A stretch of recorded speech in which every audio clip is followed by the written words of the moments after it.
Hello friends, welcome back to our channel.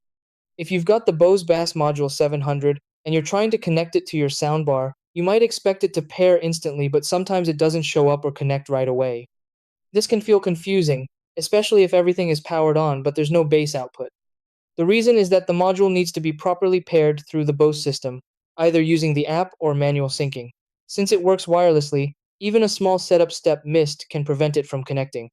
The good thing is that once you follow the correct pairing process, it connects quickly and delivers a powerful, deep bass experience that completely upgrades your sound system. Try these. Step 1. Plug in and turn on your Bose Bass Module 700. Step 2. Turn on your Bose soundbar and ensure it's set up. Step 3. Open the Bose Music app on your phone. Step 4. Select your soundbar and go to Settings, then Accessories. Step 5. Tap Add Bass Module and follow the pairing instructions.